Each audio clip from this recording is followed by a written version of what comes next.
جان D rock فیلر کبھی دنیا کے امیر ترین آدمی تھے۔ دنیا کا پہلا ارب پتی 25 سال کی عمر میں اس نے امریکہ کی سب سے بڑی آئل ریفائنریوں میں سے ایک کو کنٹرول کیا۔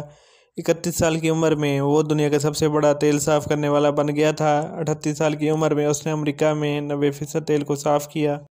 50 سال کی عمر تک وہ ملک کا سب سے امیر آدمی تھا۔ ایک نوجوان کے طور پر ہر فیصلہ، رویہ اور رشتہ اس کی ذاتی طاقت اور دولت پیدا کرنے کے لیے تیار کیا گیا تھا۔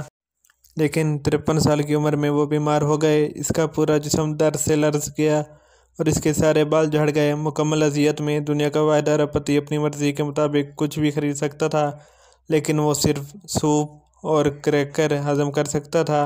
ایک ساتھی نے لکھا، وہ سو نہیں سکتا تھا، مسکرا نہیں سکتا تھا اور زندگی میں کوئی بھی چیز اس کے لیے کوئی معنی نہیں رکھتی تھی۔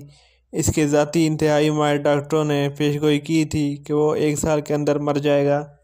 وہ سال اذیت سے آہستہ آہستہ گزر گیا۔ جب وہ موت کے قریب پہنچا تو وہ ایک صبح اس مبہم احساس کے ساتھ بیدار ہوا کہ وہ اپنی دولت میں سے کچھ بھی اپنے ساتھ اگلے جہان میں لے جانے کے قابل نہیں ہے۔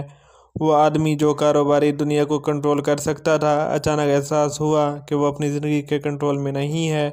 اس کے پاس ایک انتخاب رہ گیا تھا۔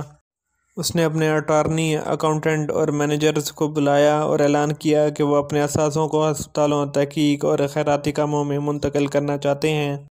جان ڈی راک فیلر نے اپنی فاؤنڈیشن قائم کی۔ یہ نئی سمت بالآخر پینسلین کی دریافت کا باعث بنی، ملیریا، تپ دق اور خناق کا علاج۔ لیکن شاید راک فیلر کی کہانی کا سب سے حیرت انگیز حصہ یہ ہے کہ جس لمحے اس نے اپنی کمائی ہوئی تمام چیزوں کا ایک حصہ واپس دینا شروع کیا، اس کے جسم کی کیمسٹری میں اس قدر نمایاں تبدیلی آتی چلی گئی کہ وہ بہتر سے بہتر ہوتا چلا گیا۔ ایک وقت تھا کہ ایسا لگتا تھا وہ 53 سال کی عمر میں ہی مر جائے گا، لیکن وہ 98 سال کی عمر تک زندہ رہا۔ مال خیرات کرنے سے وہ تندرست ہو گیا۔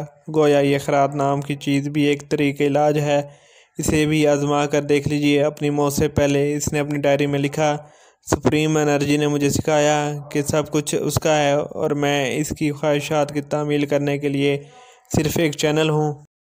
میری زندگی ایک طویل خوشگوار چھٹی رہی، کام اور کھیل سے بھرپور۔ میں نے پریشانی کو راستے میں چھوڑ دیا۔ اب میں تھا اور میرا خدا تھا۔ میرے لیے ہر دن اچھا تھا۔